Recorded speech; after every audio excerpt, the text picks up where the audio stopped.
The NHRA, the world's largest motorsport sanctioning body, showcasing speeds in excess of 290 miles an hour and traveling the quarter mile in less than 5 seconds. Winston Championship Drag Racing from the NHRA. There is a $1 million pot of gold waiting at the end of the season for the winners in the Winston Championship Drag Racing Series.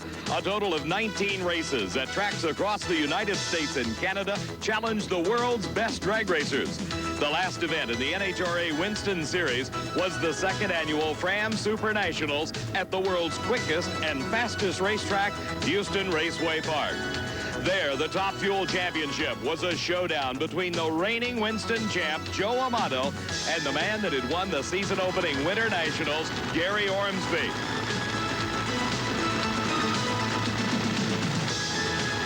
A quick reaction time at the start by Ormsby paid off at the finish as he won his second event in a row and with a commanding lead in the Winston Series.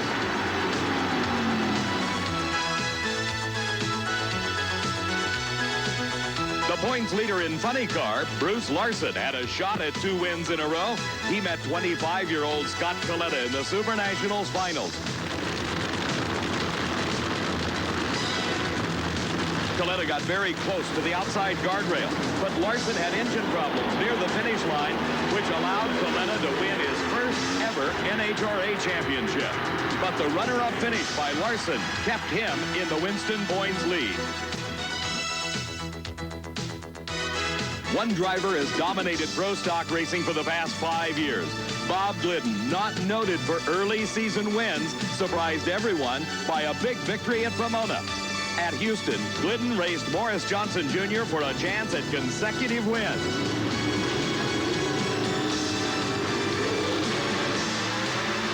Glidden outran Johnson to take his 69th event title and a strong lead in the NHRA Winston Drag Racing Series. Now the racing scene shifts to the sunshine of North Central Florida, where a huge crowd has been jamming one of the sport's finest facilities. For 5 days, racing action has been intense at the sprawling Gainesville Raceway and the 20th annual Motorcraft GATORNATIONals, race number 3 in the $17 million Winston Series. Hello, everybody. I'm Dave McClelland, and welcome to Gainesville Raceway, site of the largest drag racing event on the East Coast, this GATORNATIONals Championship. A crowd estimated at over 100,000 people for the 5 days of this event has seen some spectacular action in round number 1. Both the low qualifier and the current Winston points leaders went out of competition in surprising upsets. The reigning Winston champ, Joe Amato, had qualified in the number 1 position with the quickest time of the meet at 5.05 seconds. In round number 1, Amato raced the number 9 qualifier, Dennis Purcell. The Minneapolis, Minnesota driver got the advantage at the start and was able to hold off the hard-charging Amato. In addition to his quicker reaction time, Purcell also outperformed Amato on the racetrack with a 5.15 second elapsed time to a losing 5:17. We've changed a lot of stuff this morning, try to get the deal ironed out, and I was pumped up. Joe's tough. You got to be on your time when you're racing Joe. The other major upset in the first round of Top Fuel saw the current Winston points leader and the driver trying for his 3rd consecutive win, Gary Ormsby, falling to a quicker start by Hank Endres. The veteran Endres left the line some 0.04 of a second quicker than Ormsby, and that was all he needed as he was able to squeeze out a close win. Now for more of the excitement in the first round of Top Fuel racing here at the GATORNATIONals, here's my good friend Steve Evans. David, you can ask any fan in this jam-packed racetrack, and they'll tell you the scariest win of this entire GATORNATIONals so far came earlier today in round 1 of Top Fuel. It was Shirley Muldowney up against Connie Coletta.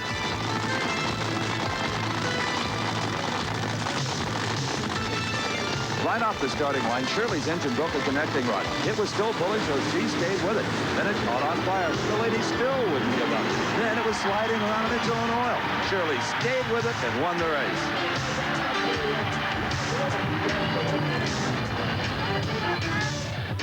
You never really know how good a drag racing driver is until he or she gets in trouble. And Shirley Muldowney, that was a spectacular job. Thank you.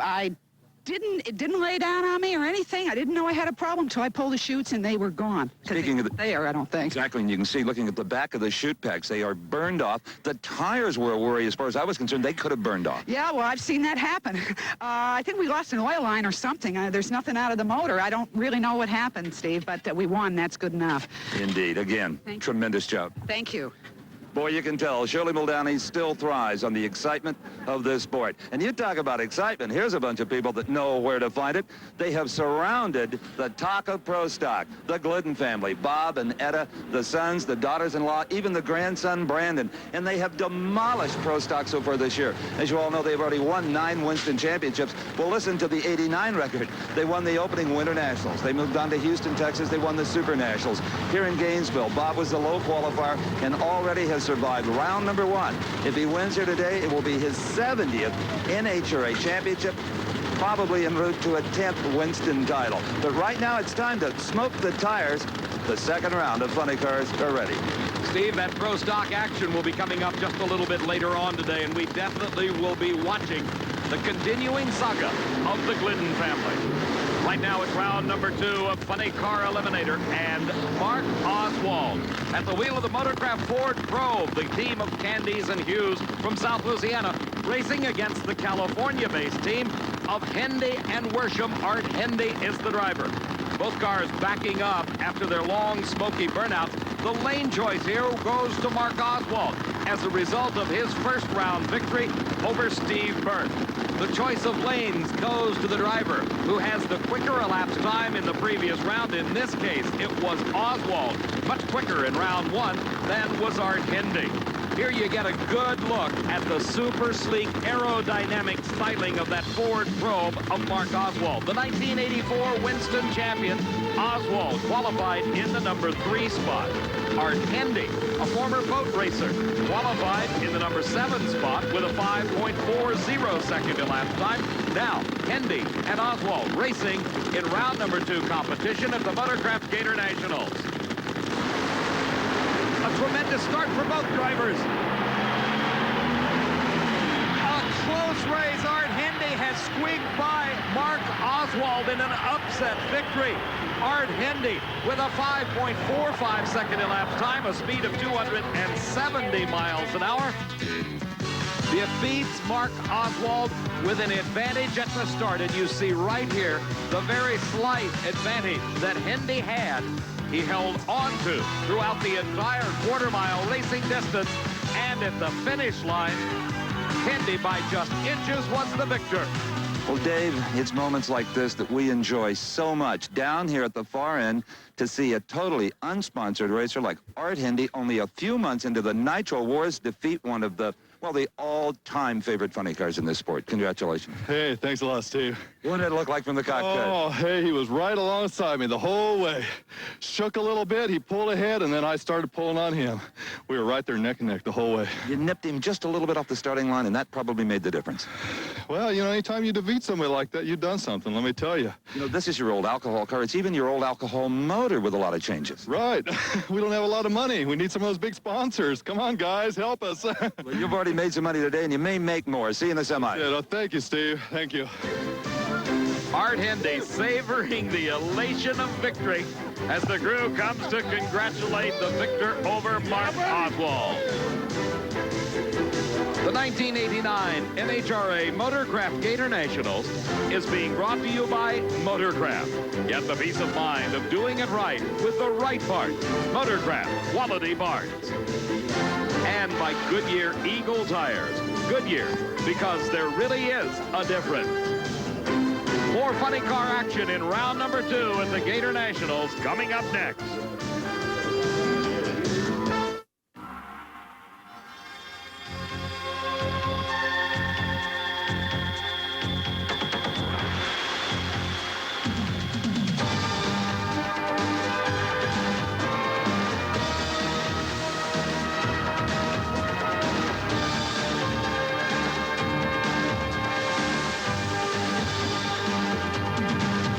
Have you driven a Ford lately?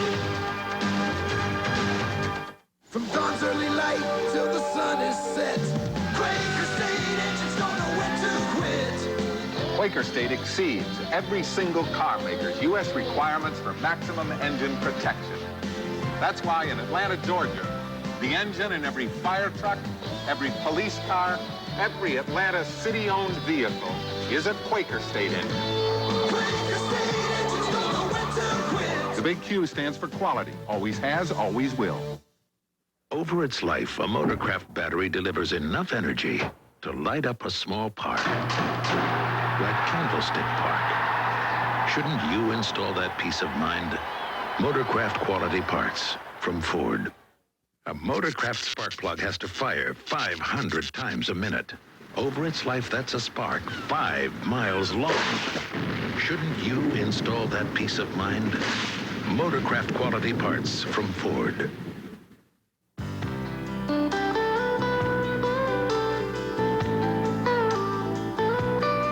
All of these championship-winning drivers have one thing in common: Goodyear Racing Eagles.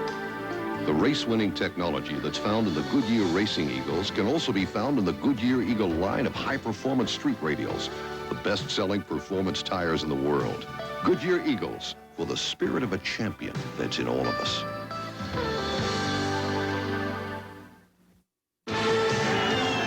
Gainesville Raceway near Gainesville, Florida, the 20th annual Motorcraft GATORNATIONals is unfolding in front of a huge crowd with some of the finest weather ever to grace this first race on the eastern seaboard.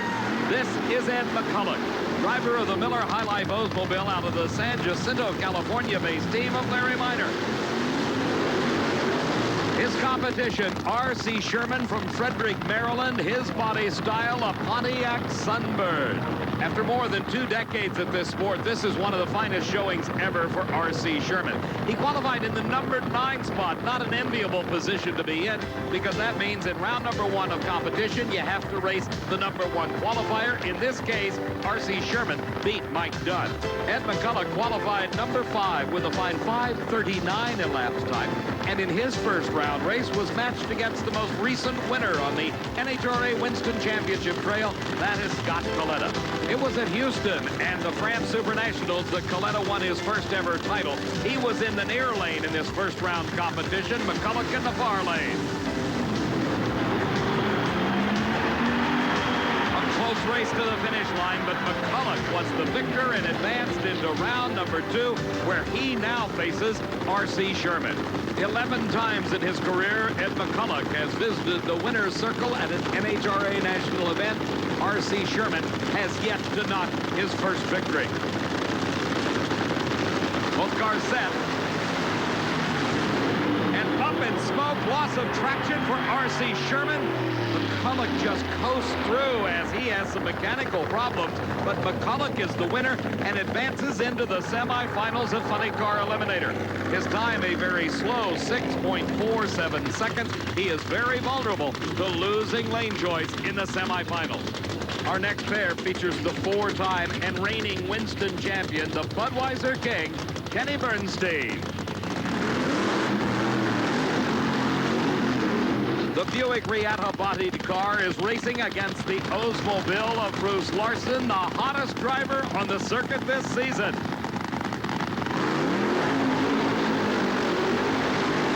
Both drivers unleashing some 4,000 horsepower apiece to get those huge tires spinning through that puddle of water. This exercise, known as a burnout, is a necessary part of the sport of championship drag racing. It does 2 things primarily. It gets the tires hot and clean, and it lays down a track of rubber on the surface. Kenny Bernstein qualified in the number 2 spot with a 5:33, while his competition, Bruce Larson, was the number 6 qualifier at a 5:39. As the car comes to a stop after the burnout, the fiberglass body is raised to allow a crewman access to the engine to make an adjustment. It is a normal part of the routine for Bruce Larson. Bernstein's crew checking over the cockpit as his crew chief, Dale Armstrong, directs him to the proper place at the starting line. Bernstein against Bruce Larson.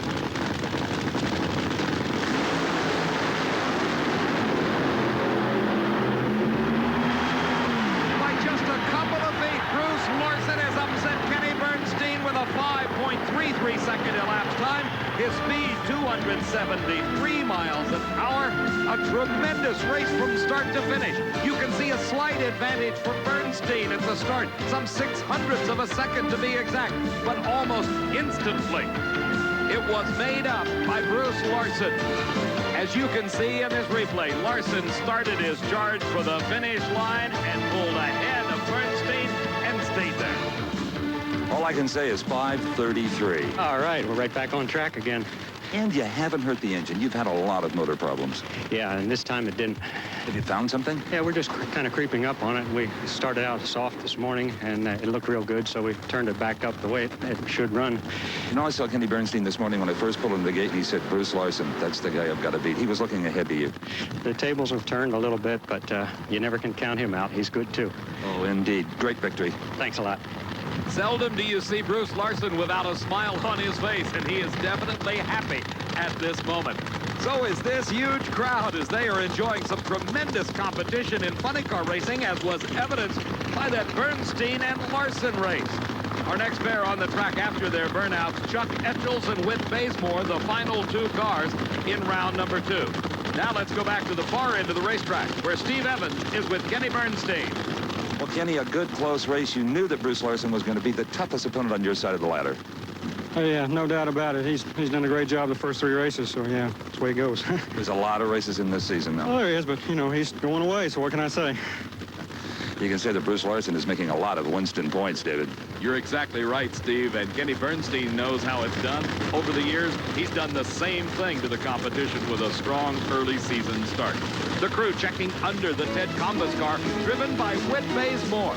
Bazemore, an up-and-coming young driver from Redding, California, formerly based in the Southeast, against the veteran Chuck Etchells out of Woodstock, Connecticut. Young Bazemore is a photographer by trade who has always had a desire to be a race car driver. He went to Frank Hawley's drag racing school to learn how to do it right, and now here he is in round number 2 at the wheel of Ted Combas's Pontiac Trans Am. His competition, Chuck Etchells. And Etchells strikes the tires. Bazemore has problems. He has to lift, and Chuck Etchells recovers and takes the win. His elapsed time only 6.006 seconds flat. That doesn't do him a lot of good when he has to race Bruce Larson in the semifinals, who drilled a 5:33 and has the lane choice. The other pair finds Ed McCulloch, who had mechanical problems on his race, against Art Hendy, who had a quick run against Oswald and the lane choice. Lots more racing coming up next at the Motorcraft GATORNATIONALS. Celebrate America's entertainment choice. April is National Cable Month. 30 days of great nights. Superstars, super hits, styles and trends, winners and losers, inspiration, destinations, facts and figures, sales and bargains, great debates, fun and games. 24 hours a day, Cable's choice is your choice. And during National Cable Month, watch for a different cable network every night featured in prime time. Coming in April, 30 days of great nights. Mechanical mayhem and motorized madness. This is the best and most exciting racing action video you will ever see. Others may imitate, but you're watching the original Havoc. Up in the air or down in the mud, it's all pure Havoc. Order now. Call 1-800-847-7000. COD orders. Send $39.95 plus $3 shipping and handling to Power Sports, P.O. Box 6838, Encino, California 91416. Order now. This is a limited offer. NASCAR drivers have to think fast on a short track. See the excitement of the first Union 400 from North Wilkesboro Speedway, Sunday afternoon at 1 Eastern, live on ESPN. We're back at Gainesville Raceway in the 20th annual running of the Motorcraft GATORNATIONALS, and you're looking in on the pit area of Darrell Gwynn, the 27-year-old Miami, Florida top fuel driver, getting his car ready for racing coming up a little bit later on today. As on the starting line, it is the fastest of the factory hot rods Pro Stock Eliminator. This is the Chevrolet Beretta of Reed Wiston from Hapeville, Georgia. He was a plumber by trade, now a professional drag racer. This is the Excite Edge Dodge Daytona of Darrell Alderman. The unique thing here in this car is this is the only Dodge in Pro Stock competition today. Alderman qualified well in the number 3 spot with a 7:34. Wisden qualified number 7 with a very close 7:37. So this is, as it has been over the last 3 races, a matter of parity in Pro Stock racing. The cars are bunched very close together, truly can be considered a driver's race as the cars are very evenly matched. Starter Buster Count looking on as Alderman stages in the far lane. Reed Wisden in the near lane. Chevy against Dodge.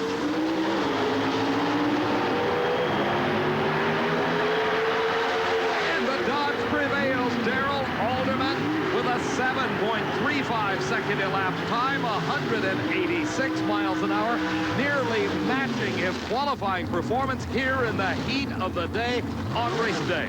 The AC Delco entry of Butch Leal. This is a Pontiac Trans Am.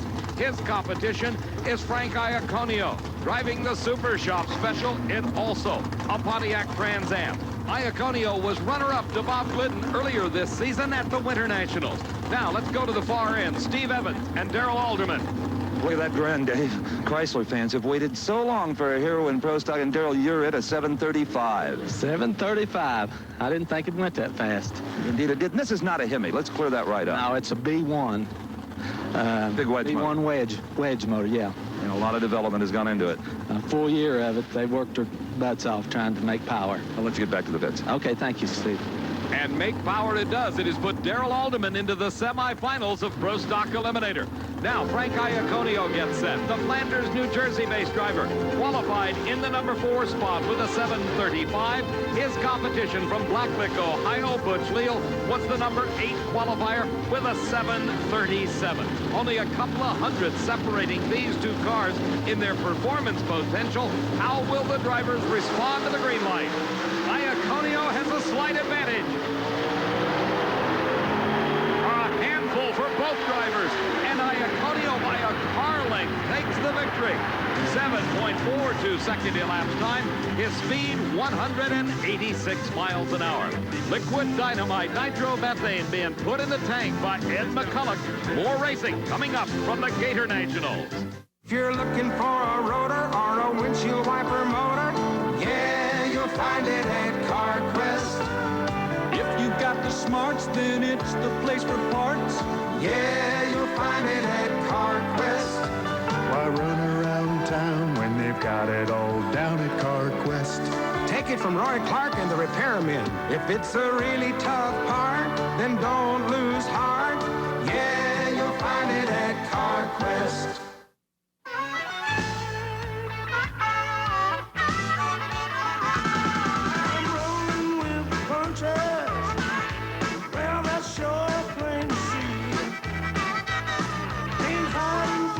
Levi Garrett Chevy Beretta, the team of Rare and Morrison, driven by Bruce Allen, racing against the Stroh's Light Pontiac Trans Am Firebird of Ricky Smith. This is the first season for Smith at the wheel of the GM product, formerly campaigning the Ford, now enjoying great success with his Pontiac. The final staging procedures underway, and a good start for both drivers.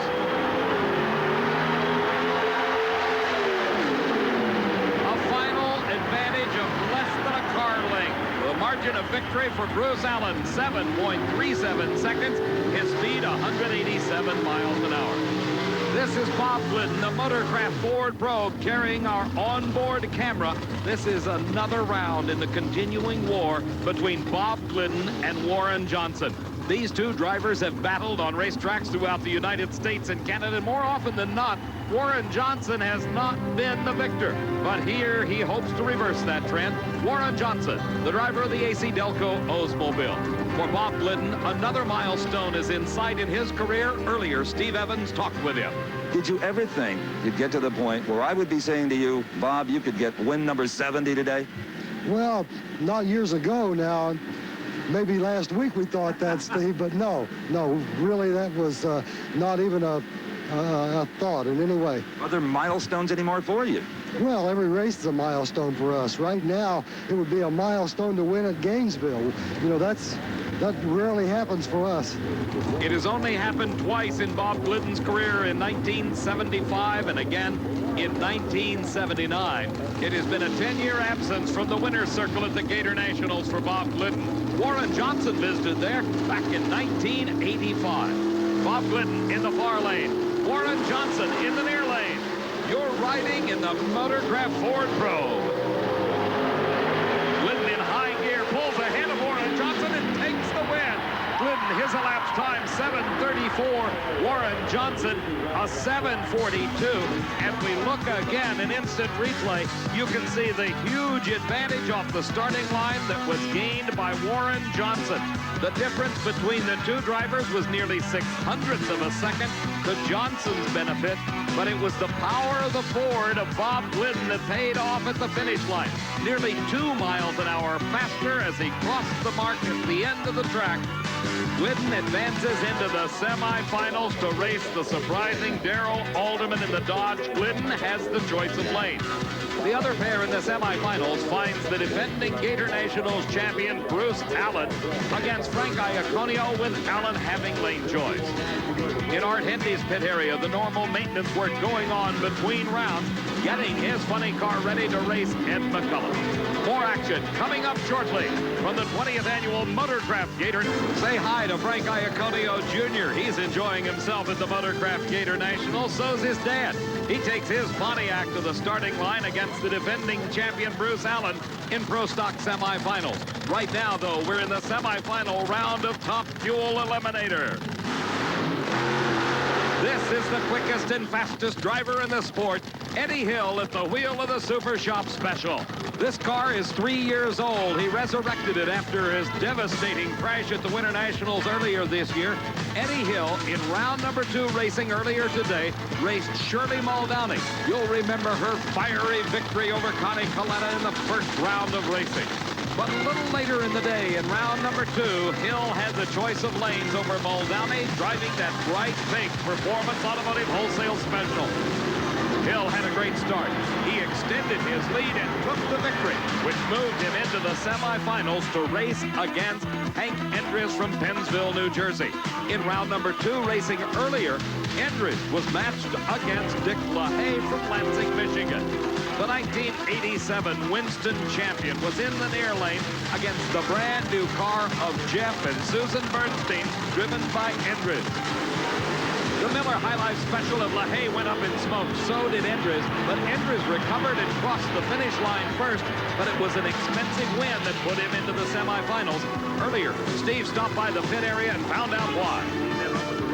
Well, normally there'd be about 20 hands thrashing on that motor, but the announcement has just been made that Hank Endres will not go to the starting line. And Hank, it's a problem you just can't deal with. Well, one of the carbide buttons in the clutch is cocked a little bit, and we can't find neutral, and Schultz didn't want to go to starting line and have it maybe run over somebody or couldn't get in reverse or something. So to make it right, you'd have to completely disassemble everything. Take the clutch completely out, yeah. Well, it's a very wise decision Mr. Schultz has made. Do you agree? Oh, yeah. Safety's got to be important. Okay, sorry that you're not going to be on the starting line. But we did good. Oh, you did good. Oh, you did good. Everybody worked hard, and, you know, just thank Winston and everybody for putting these deals on. We'll be back. An impressive debut performance for the Bernstein family. No relation to Kenny, their team manager Bill Schultz, and their driver Hank Endres. That victory, though, that cost them the mechanical problem, also cost them a shot at Eddie Hill. He has a single. Obviously trying for the low ET and choice of lanes, Eddie Hill runs 5.09 seconds. His speed over 277 miles an hour to advance into the Gator Nationals finals. That time is all the more impressive when you consider this car was retired almost 2 years ago, then pressed back into service at the Fram Supernationals, and now running the quickest time of eliminations here at the Gator Nationals. The next pair in the semifinal round finds Darrell Gwynn from Miami, Florida, against the Montesano, Washington-based lumberman Earl Whiting in the near lane. From Miami, Florida comes the Gwynn family. Their 27-year-old son, Darrell, considers Gainesville Raceway his home track and certainly is a favorite with this huge crowd. Now let's go to the far end of the racetrack. Steve Evans is with Eddie Hill. Well, for the first time This season, I think we're going to see that famous Texas smile when the helmet comes off, because for the first time, Eddie Hill is having a smooth weekend. 5:09. Oh, that's terrific, terrific, man. I am so happy after everything we've been through. That crash at Pomona and the hassles we had here and all the laps we missed and everything, and this old antique car, 83 model, I just couldn't be happier. We're happy for you. Now let's find out who you're going to meet in the final round. Let's go back to Dave McClellan. Steve, regardless of whether it is Darrell Gwynn or Earl Whiting, you know that they have got to be thinking about that 5:09 that the happy Texan has just laid down on this Gainesville racetrack. Earl Whiting is in the near lane, while Darrell has the same 1,320 feet just used by Eddie Hill. Earlier in the second round of racing, Earl Whiting, the number 15 qualifier, was matched against Jim Head, the number 11 qualifier. This was another case of mechanical problems giving a decided advantage to a competitor as Jim Head broke on the burnout in that second round race, giving a bye run to Earl Whiting. Whiting recorded a 5.25 second elapsed time at 276 miles an hour to race against this man, Darrell Gwynn, who had qualified in the number 5 spot. In round number 2 racing, his opponent was Dennis Forssell, who was the surprise winner back in round number 1 over Joe Amato. We saw that earlier today. A final check of the race car by crew chief Larry Frazier. Dennis Forssell brought the Simpatico Special to the starting line to face Darrell Gwynn. Forssell instantly had problems and had to lift off the throttle. Gwynn carried the run through to a 5.17 second elapsed time. That put him into the semifinals against Earl Whiting. As they bring their cars to the starting line, they have got to be thinking about that 5:09 that you just saw by Eddie Hill on his single run. By nearly 0.05 of a second, that is the quickest elapsed time of the day. A beautiful race with Darrell Gwynn by about a half a car length, winning over Earl Whiting. His time of 5.22 second elapsed time. That will give the lane choice in the finals to Eddie Hill. As we look again in replay, you can see how Gwynn won this race. Whiting was close at the start, and then in the middle of the racetrack, Darrell Gwynn forged ahead. But at the finish line, coming on strong, Whiting almost pulled it out. But there was the margin of victory for Darrell Gwynn. That sets the finals in Top Fuel Eliminator. The Texan Eddie Hill against the crowd favorite Darrell Gwynn. Hill has the lane choice. Steve? Well, you gratefully accept any win light you can get, but this one came with some strings attached to it. You've lost lane choice and maybe some engine damage. Yeah, I don't know what quite went wrong. I felt it going bad, but I knew Earl, if he didn't smoke the tires, he'd be right beside me. So it's the final, going to the Gator Nationals. I'm not lifting. Now the motor comes apart. That's right. We got a lot of work to do. Hopefully we can pull one off for the hometown fans here. Okay, good luck. Thank you. A motivated Darrell Gwynn headed to the finals of the Gator Nationals. A racing conference for the Glidden family. Could this be the source of all his success? Grandson Brandon. Raceway, where a huge crowd watching intently as the crew prepares Bruce Larson's funny car for the semifinal race against Chuck Etchell. Larson has definitely got to be considered the favorite here. He had low elapsed time of eliminations at a 5.33 seconds just a few weeks ago. At the Supernationals, he set the new national record at a 5.27 second elapsed time. Chuck Etchels, his competition, will have to pull off the best run of the day if he hopes to challenge the flying Bruce Larson. Both drivers are ready.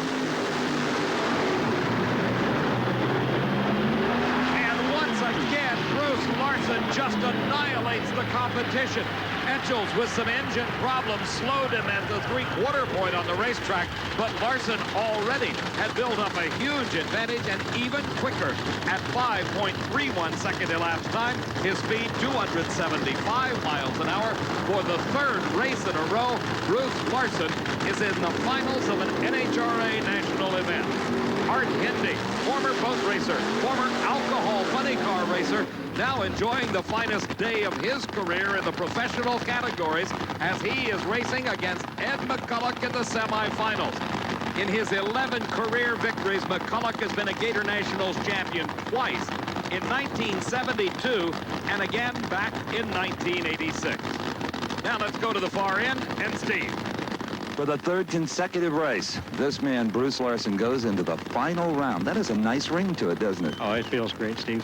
And you're going to love the elapsed time, the 5:31, the best of the day. Right. Okay, we're ready for the final. And for a change, you've had a trouble-free day. Yeah, it's gone real smooth. We've been fighting it for the last couple of races, but we're catching up with our problems. The problem's just now setting in for Art Hindy. You see the slash sign across the throat? That indicates to Hindy to shut the engine down. He pulls the fuel shutoff valve that cuts the supply of nitromethane to the engine. It dies, and that indicates for Ed McCulloch a single run as McCulloch gets the break of the day to go into the final round. Hindy had the choice of lanes, but the mechanical problems suffered on the burnout were so severe that he had to shut the engine off. And McCulloch goes up in smoke. This cannot be a confidence builder for the two-time Gator Nationals winner. He is going into the final round to race against the quickest car of eliminations. McCulloch's time only a 9:76 at 68 miles an hour. But that was quicker, we must admit, than Art Hindy's, who was forced to shut off at a tough break for the team of Hindy and Worship. That sets up the finals. Compare that 9:76 by McCulloch against the 5:31 of Bruce Larson. And you know why. Larson has lane choice. Raceway for this weekend of spectacular excitement. Now let's go to Steve with funny car finalist Ed McCulloch. Well, the last round, Ace, the car shut itself off. It appeared you shut it off that time, and you realized lane choice was not a practical thing to get. Well, that run right there, I knew that I was on a single. I wanted to see how hard we could get after it. I probably smoked the tires myself to see if it was going to hold. If he'd have been alongside of me, I wouldn't have done what I did, and I probably wouldn't have smoked the tires. But had it held on, it would have laid one down. Laying down lots of rubber out of the burnout box is the Levi Garrett Chevy Beretta of Bruce Allen, the defending Pro Stock champion here at the Gator Nationals. He is racing against Frank Iaconio at the wheel of the Pontiac Trans Am. Iaconio has been consistently better on the starting line at this event than practically any other competitor. He is already in the staging beams. Could be a bit of a psychological ploy, putting some pressure on Allen to get him up and stayed. Iaconio sitting and waiting, watching the lights at the top of the starting device known as the Christmas tree. When both lights are on in each lane, it indicates the racers are ready. And a good start. Iaconio and Allen. And Frank Iaconio goes into the finals. 7.39 second elapsed time for Iaconio, a 7:36, a bit quicker for Bruce Allen. How could that be? You saw it just then, an instant replay. Frank Iaconio left the starting line first, and that advantage over Bruce Allen was enough to carry his Pontiac Trans Am 1,320 feet and to the victory and the finals of the Gator Nationals.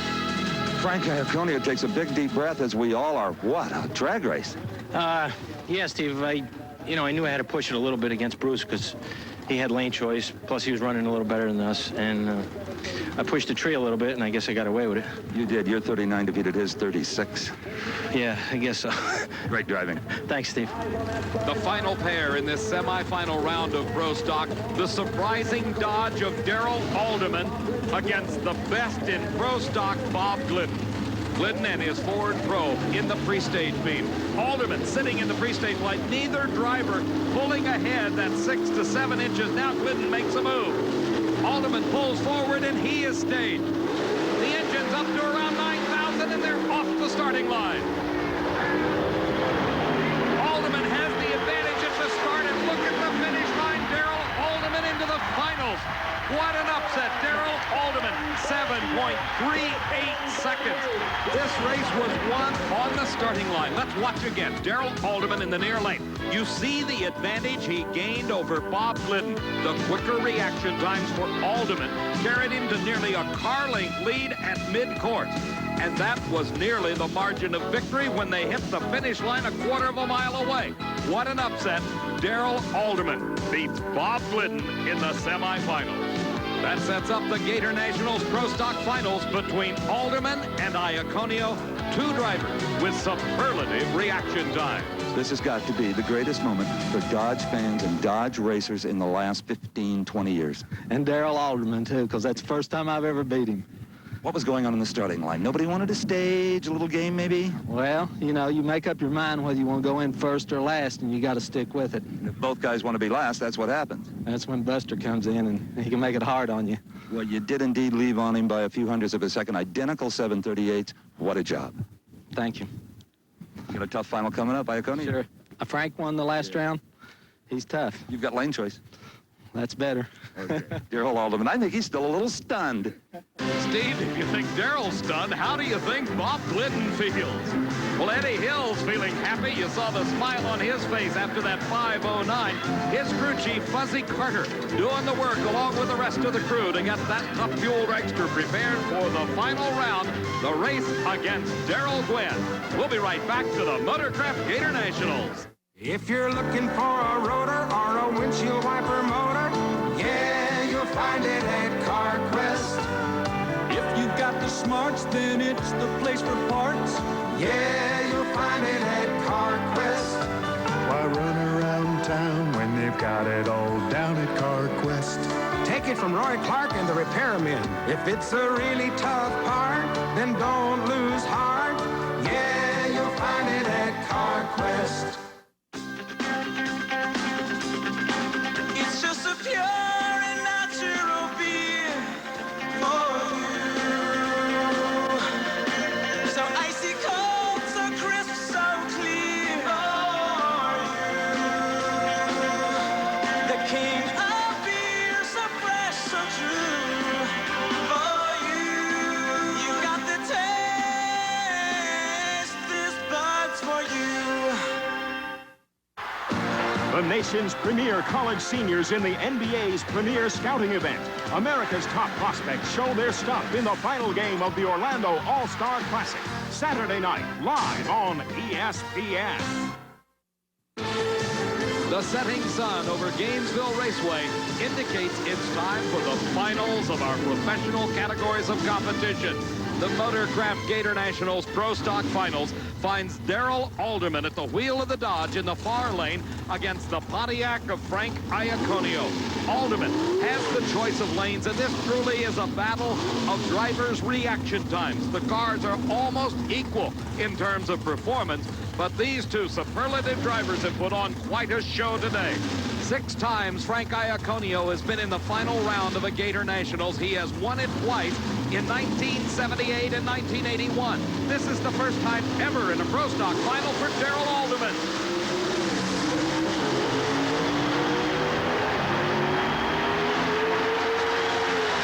And Darrell Alderman has just written the upset story of this short season. The Dodge has defeated Frank Iaconio for the first victory by a Dodge-powered car at the Gator Nationals since 1979. Again, it was the driving skill of Alderman that paid off. He was 0.02 of a second quicker off the starting line than Iaconio. At the finish line, Iaconio ran the race 0.01 of a second quicker than did Alderman. But that advantage at the start paid off at the finish. Across this land, Chrysler Motorsports fans have gone crazy, as has Darrell Alderman. What a job. I don't know what to say. We were just lucky. We had a combination that worked. Wayne County worked their tails off, and there's a special person that give us a tip, anonymous person, and I want to thank them too. Can you tell us what the tip was? No, I can't tell that. You said earlier you like to stage last. Frank gave you that privilege. Yeah, I think he likes to stage first, so, and he helped us a little too, so we appreciate that. By the way, you ran a 39 to his 38. 39 to 38. So you earned your paycheck as well. Well, I'm tickled. As are all the fans of the Pentastar Motorsports, and wherever Dave Koppel is, that man's tickled. Koppel, of course, the engine development man for that Dodge Pro Stock race car. The standings in the Winston Series find Bob Glidden still in the #1 spot. Frank Iaconio moving up a bit with his runner-up finish. Darrell Alderman completed the Gator Nationals in the #6 spot. Our finalists in Funny Car Eliminator, the engine's already running. The burnout's nearly complete at the starting line as Ed McCulloch, without the choice of lanes, has been placed in the near lane of the track where he smoked the tires violently on that bye run in the semifinals. Bruce Larson, the quickest car of elimination, with a 5:31 to his credit in that Century Tack and Gauges Oldsmobile. Larson is already staged. You can see the light bulbs on at the top of the tree. Here comes McCulloch. McCulloch edging forward. He's set. A good start, and McCulloch smokes the tires. Bruce Larson crosses the center line. He is disqualified. His crew cannot believe what has transpired as Bruce Larson crossed the center line. McCulloch's crew just beginning to realize that McCulloch is the Gator Nationals champion. He's still idling down the race course. He crosses the finish line at an elapsed time of 19.70 at a speed of 70 miles an hour. Probably the slowest victory Ed McCulloch has ever had. Let's watch again in replay. McCulloch's car instantly lost traction, and then the problems began for Bruce Larson. His car veered towards the center line. He lifted off the throttle, but it was too late. He could not drive away from that center line, and if that was not enough to add injury to insult, the motor let go near the finish line. Steve? Well, Dave, already McCulloch's crew is down here as he turned off short. And to quote an old friend of yours, three-time, now retired funny car champion Raymond Beadle, some days I'd rather be lucky than fast. Anytime I'd rather be lucky than good. But did you see him cross the line? Yeah, I did. You know, we gambled. The thing was, you know, if it had hung on, it would have flew, but it didn't do it. It smoked the tires. You know, Bruce and their crew, they ran extremely well all weekend, but the winner's circle's going with the Miller Oldsmobile. You will take the money and the points. I'm telling you, I'm not going to let them have it. Great job. Thank you. Ed McCulloch, happy as the champion of the 20th annual Gator Nationals. Ed McCulloch has moved into the #2 spot in the Winston Championship points chase. Bruce Larson has got a commanding lead at this point. The surprising Art Hendy is #4, right behind the reigning champion, Kenny Bernstein. We'll be back with the finals in Top Fuel Eliminator in just a moment.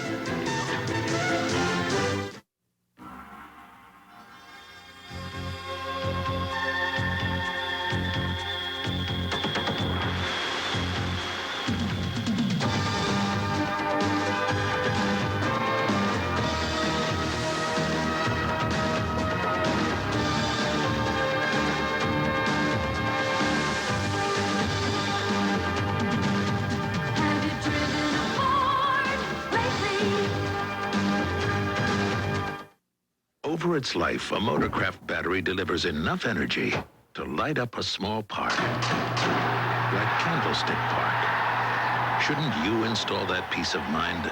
Motorcraft quality parts from Ford. A Motorcraft spark plug has to fire 500 times a minute. Over its life, that's a spark 5 miles long. Shouldn't you install that peace of mind? Motorcraft quality parts from Ford. For the first time, a tournament honoring the game's greatest champions. Senior golf's strongest field ever is part of the tradition. Complete coverage begins Friday afternoon live on ESPN. This is ESPN, the Total Sports Network.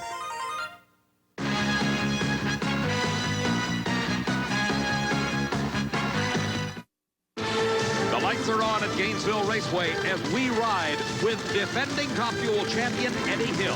He's doing his final burnout in preparation for the race against Darrell Gwynn. You see him right alongside with the tires smoking. This is a difficult, emotional choice for the spectators. They like the Texan Eddie Hill, but they really like their home state favorite, Darrell Gwynn.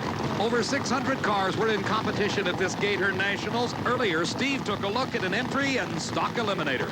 Well, Dave, as a collector yourself, I don't have to tell you the tremendous interest all over the country in early model muscle cars and the incredible prices they're commanding these days. Where do you find them? More than at any auction or show. NHRA Championship Drag Racing by the hundreds in super gas, in super stock, in e-stock. There's Chryslers, there's Fords, and there's Chevrolets. Look at the 68 Camaro Z28 of Tim Bishop from the Eastern Shore of Maryland. Notice the interior has never been gutted to be a race car. In fact, the rules don't allow you to gut the interior. The body is straight as a string. A lot of these cars have never seen the street. They were bought in the 60s to be race cars. And under the hood is the 290-horse 302 Chevrolet V8. Just put street exhaust on it, change the shocks and the tires, and you have got a very original, very valuable street machine. Now, Tim had some problems earlier on in the E-Stock class. Right now, let's check with David and find out who the Sportsman Eliminator winners were here in Florida. Steve, you're right. Tim Bishop did have problems. He was eliminated by Harold Culpepper in round number 2 of Stock Eliminator. The finalists in stock found the Camaro of Jimmy Shepard in the near lane against Mark Wilson in the Dodge Dart in the far lane. This is handicap racing, where one car physically gets the head start over the other. At the finish line, by a matter of inches, Jimmy Shepard won Stock Eliminator. The other sportsman champions at the Gator Nationals, Vicky Beam won Super Gas, Top Alcohol Funny Car. Pat Austin, Top Alcohol Dragster, Cruz Pedregon. In competition eliminator, Joey Heffernan was the champ. Mike Say won his second Gator Nationals championship in a row. Terry Dean Martin, the champion Super Comp, and Phil Tannery, the Pro Stock motorcycle champion. This is the final race of the day. The long car in the near lane, the Coors Extra Gold Special. Darrell Gwynn getting the traditional handshake from his dad, Jerry. The shorter car in the far lane is that of Eddie Hill. We have the opportunity to ride with our onboard camera and watch the action from the driver's point of view. Hill is pre-staged. He moves forward. Now Darrell Gwynn comes into the staging beam. A great start for both drivers. Pulls off a big victory with a 5.08 second elapsed time. The crew chief, Ken Vini, and the entire Gwynn crew overjoyed with this victory. A 5:11 elapsed time for Eddie Hill. A tremendous final race of this 20th annual Gator Nationals. You see Darrell Gwynn had an advantage by 0.04 of a second at the start. In instant replay, you can see how Gwynn won this race. He continued to pull ahead of Eddie Hill until at the finish line by about a half a car length, it was Darrell Gwynn, the champion of the Gator Nationals. Dave, the crew, not yet here, but what a celebration this will be. When you needed it, you had it, Darrell. 5:08.280. I appreciate that. I'll tell you what, we gambled like unbelievable in the final. We changed everything but the left front wheel bearing, and I'll tell you what, it paid off. We knew Eddie was going to be right there, and I knew I had to cut a good light, and right in front of my hometown. I can't believe it. 5:08. You've been so close here before. That's right, and Eddie's beat me in Texas in front of his hometown, so I paid him back a little bit. You know, when you change everything, sometimes you don't know which thing worked. That's right. We didn't know, and I just knew I had to cut a light. I didn't look. You did. That's right. Well. Yeah, that says it. There's nothing more to add. Steve, I'm sorry that Darrell Gwynn does not register emotion. What a victory for Darrell Gwynn from Miami, Florida. He finished number 2 in the world last year and now questing after that Winston Championship. This victory moved him into the number 2 spot, right behind Gary Ormsby. The reigning champ Joe Amato 3rd, Frank Bradley 4th, and Eddie Hill in 5th. For Steve Evans, I'm Dave McClellan saying so long from Gainesville Raceway. The 1989 NHRA Motorcraft Gator Nationals has been brought to you by Motorcraft. Get the peace of mind of doing it right with the right parts. Motorcraft, quality parts.